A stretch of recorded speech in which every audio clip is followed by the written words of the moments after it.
Hey everyone, welcome back to another Ask GN. This is our third and final one we're shooting for this week's series. We have one on the Patreon channel. If you go to patreon.com/gamersnexus, you can grab that.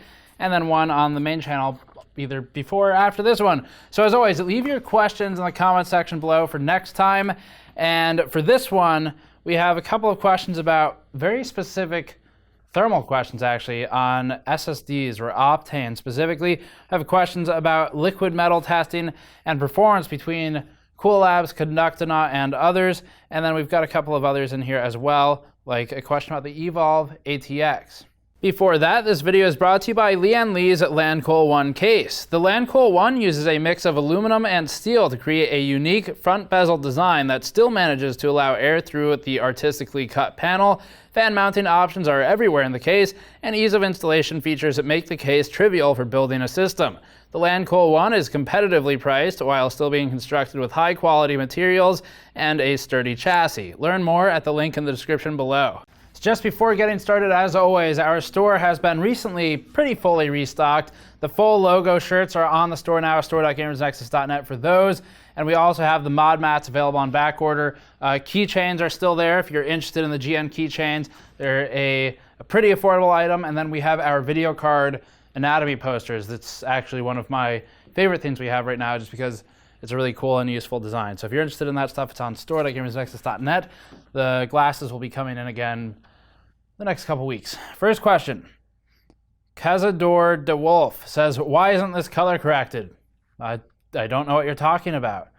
Next question. metalshark says, what is the ideal temperature range for Optane memory chips? Appreciate NAND likes it warm, 50 to 70 degrees Celsius, question mark, and the controllers like it cool, but cannot find much on Optane. Reportedly, the only difference between the Intel 900p and 480 gigabyte version and the 905p 480 gigabyte beyond lights was a firmware upgrade. Will this firmware upgrade be made available to 900p owners? If not, does the 905p allow firmware upgrades so that a theoretical 910p offering more performance due to firmware alone doesn't obsolete the 905p, now a verb? So this is out of my area of expertise, but I was able to approach Alan Malventano from PC Perspective, who is, in my opinion, the leading SSD reviewer in the space, and asked him, because we don't really follow Optane. So Alan's an expert. I asked him, got his answer, and I'm gonna read that to you, but you can go to pcper.com to check out their review. He's also got an editorial on how 3D crosspoint chain or phase change memory works, if you're interested in more of that. So starting off with his answer, here's what he said.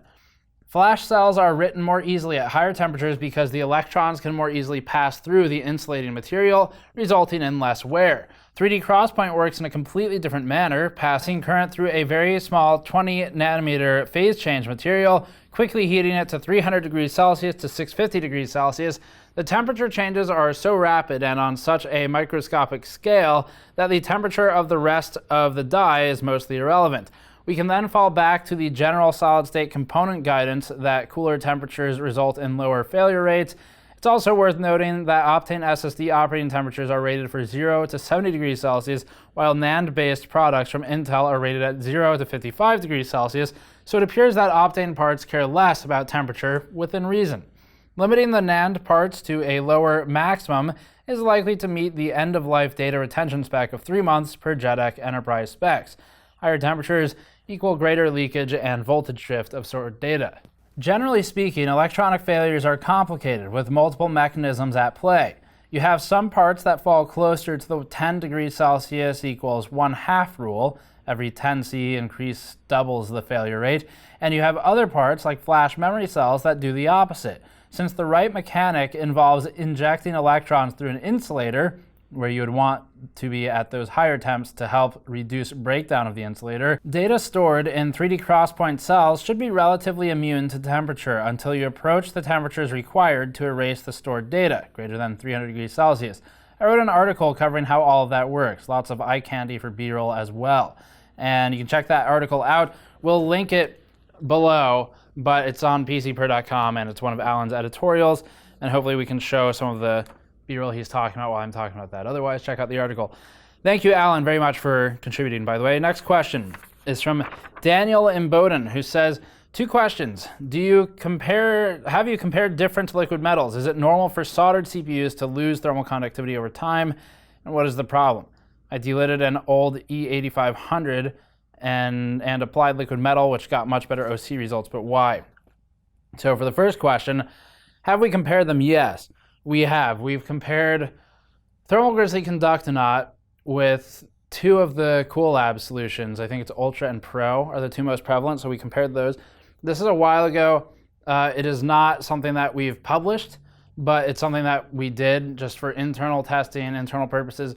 So tested 2 Coollabs solutions, Conductinaut, and there was one other one I can't remember the name of, but we tested one other liquid metal as well. And the 3 brands and 4 total solutions were all within 1-ish degrees Celsius. I think the maximum difference, the max delta, was about 2 degrees. And here's the problem. Our tolerance for error is minimally 1 degree. So we could not detect any meaningful difference. And for the most part, in terms of thermals, they looked about the same. Now, the thing with liquid metal, with any paste or compound or anything, is that the aging characteristics are really important and hard to account for in this type of testing. So what we don't know, what we did not test, is how do the other solutions, so Conductinaut versus Coollabs versus that 3rd brand I can't recall, how do they age over a year of use? What is the percentage of gallium in each one, for example? So we have a video that should have gone live by now about actually what happens to different materials when you use different compounds on them. So we've got a video on that. But what we don't know is for each mixture, they're all some form of Gallium for the most part. So it's going to be gallium, indium, and tin. But how much gallium is there in each one? Typically, it's about 2/3. The exact percentage fluctuates between brands. So there could be some impact to performance there. If you have more gallium, like the 2/3 number, it'll be a bit more friendlier with the copper IHSs that are not nickel plated. And migration is less of a concern, ion migration, which can cause this sort of plating effect. But you don't get much corrosion, much pitting. It's kind of surface level pitting, doesn't really impact performance. But the point is, the different mixtures of Gallium, the different percentage of gallium, indium, and tin will impact the longevity, how frequently you need to replace stuff, if it causes any damage. But for the most part, all of these are pretty close. They're really not that different, just like most other things in the hardware industry. So I have not done longevity testing on all of them, just on Conductinaut for now. But to answer your question, the thermal difference just kind of applied and then tested within a day is effectively 0. There was effectively no difference. Now, does that change over time? I can't answer that right now. It's not something we've tested, but I can give you is there any difference immediately? And the answer is no. And as for your other question, removing solder and replacing it with liquid metal should not really improve stuff for you. So I don't know enough about the E8500. I didn't work with it. I don't know anything about its interface, its thermal interface material. So I would think that no, that shouldn't happen, but I don't know why that did with your case. Maybe it had microfractures or something. Next one, ZX.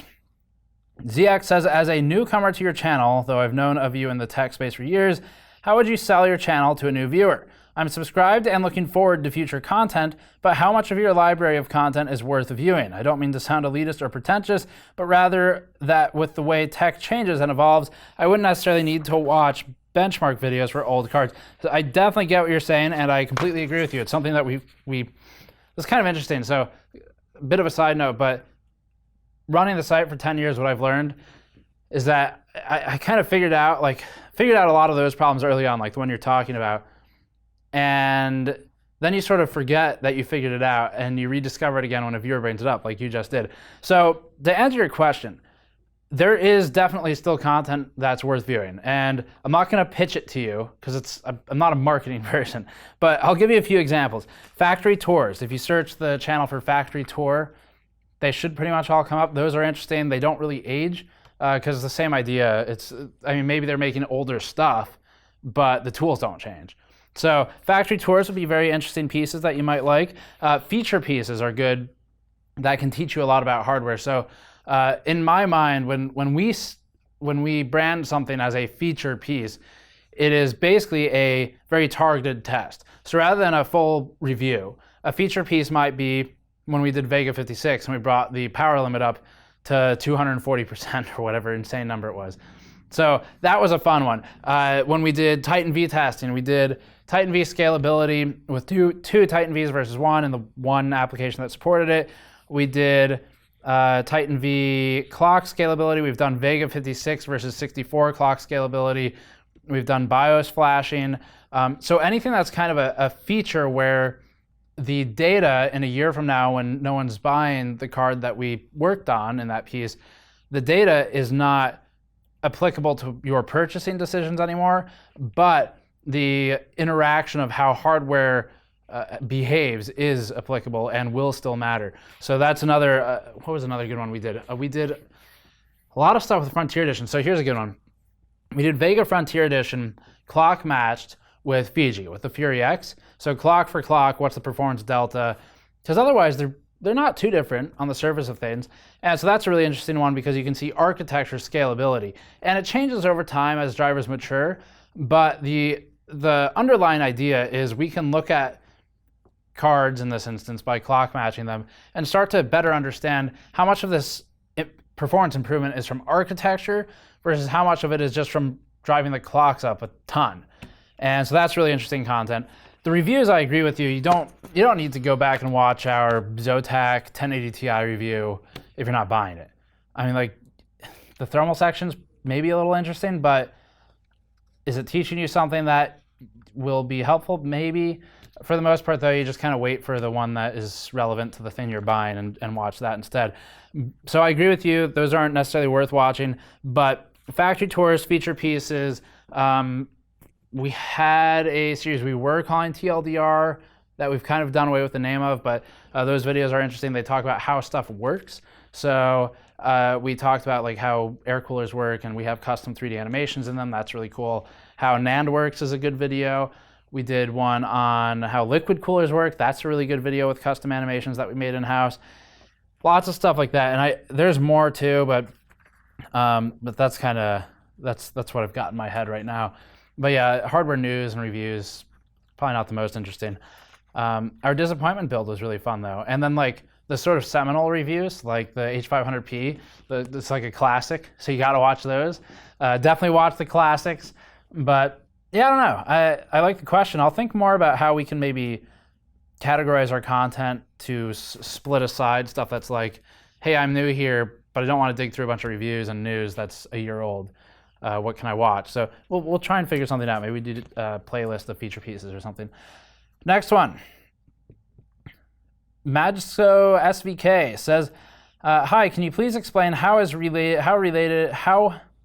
are SOC voltage and RAM speed and voltage related? I'm going to rephrase your question a bit. So Mr. SVK, let's get into this one.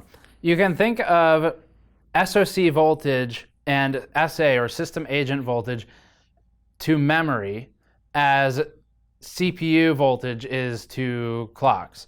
So it's kind of a microcosm of what you're doing on the CPU side with vCore and with CPU frequency. Same idea, where with driving a higher frequency on the memory, let's just assume there are a lot of factors at play here, so let me outline those. To drive a high frequency, you need a good die on the memory. So whether that's Samsung or Hynix or whatever, you need a good die on the memory. That's number one. So you're kind of binning a bit there. Number two, you need a good IMC, or integrated memory controller, on the CPU. That's really important. You can have memory that's rated for 4600 megahertz, and we do, but if your IMC just can't go above 3600, there's nothing you can do. And then you also need a board that can support it, and a couple of other things, but those are the two major ones. It's the IMC quality, and it's the die, the silicon quality on the memory. And then you also do have a concern of the CPU core itself. So now you're trying to get a CPU that has both a strong core, because you obviously want to overclock the core pretty high if you're already into memory overclocking, and it has a strong IMC. So it's asking a whole lot once you get into memory. As for SOC voltage, VSOC and VSA, VCCSA, system agent voltage on Intel, what you're looking at there is a way to help stabilize when you have memory failures. So if you're starting to overclock your memory, let's say you go to maybe 4,000 megahertz. That's a pretty good one. So your system might be able to sustain 3600 with no changes, and you got kind of a black hole in between there. At 4,000 megahertz, you might need some more voltage, and pushing DRAM voltage is fine. That'll certainly get you a lot of the way there. It's a relatively safe thing to do, up to an extent anyway.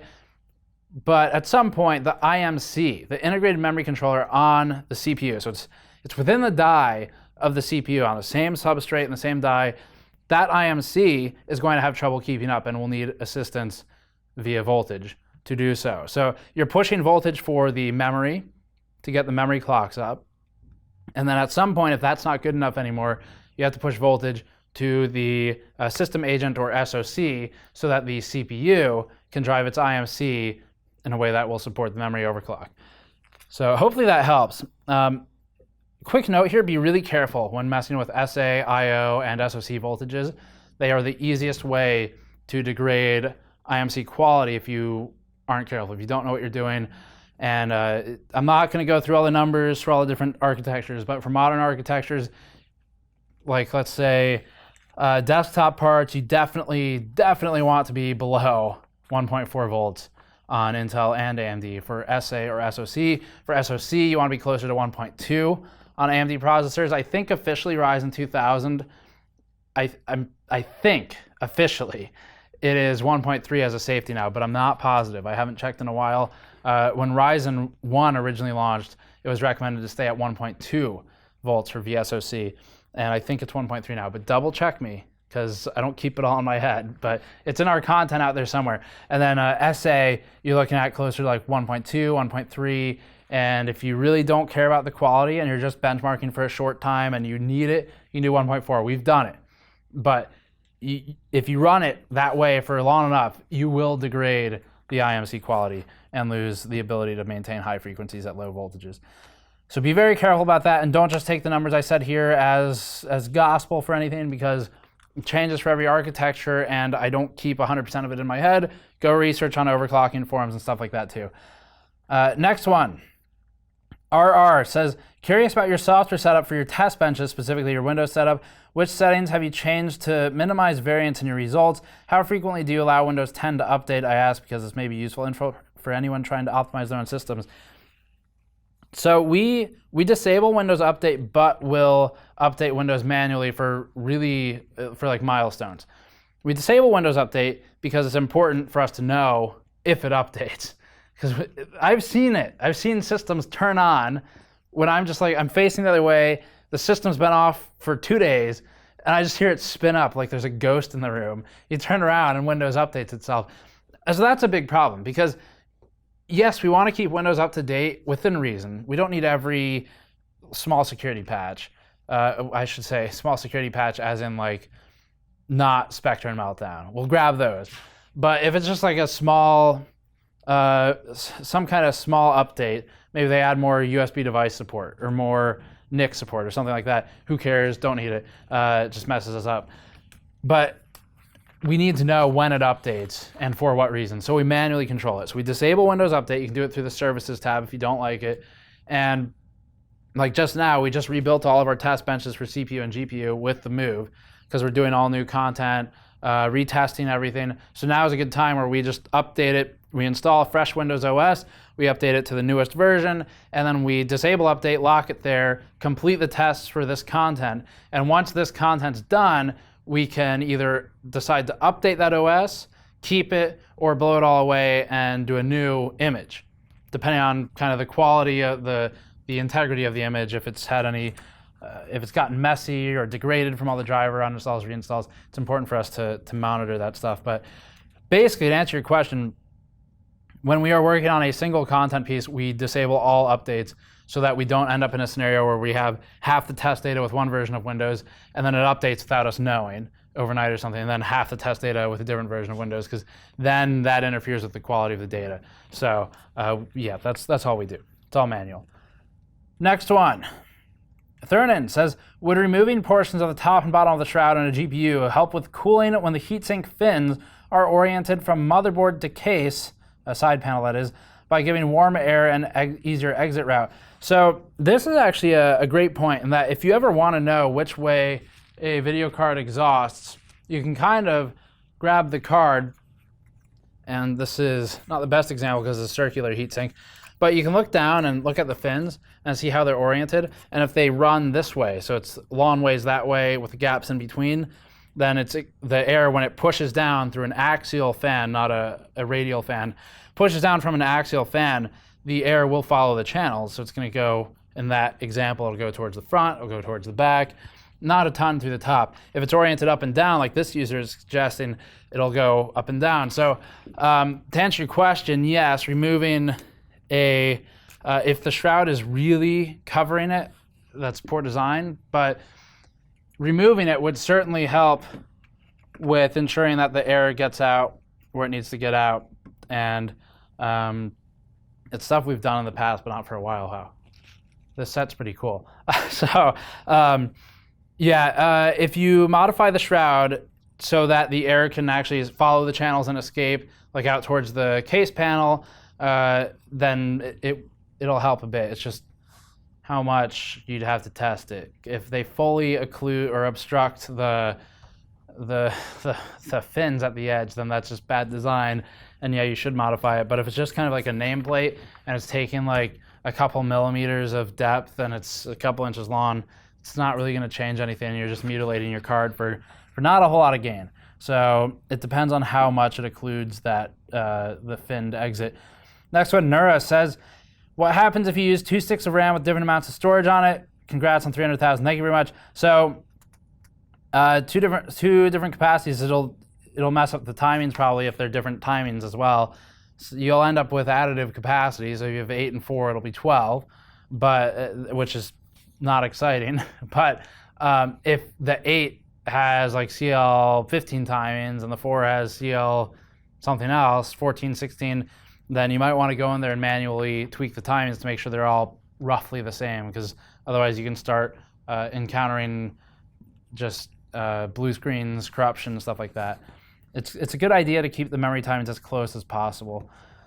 Next one, last one. Angie Agneson says, if you reviewed a case that made an EVGA FTW GPU hit 90 degrees, would you call it a perfect case you've ever tested? In response, I didn't watch the Hardware Canucks video. I can't comment on it.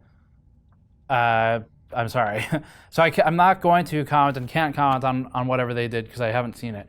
But I will answer the question, though, of will you be reviewing the Phanteks Evolv X?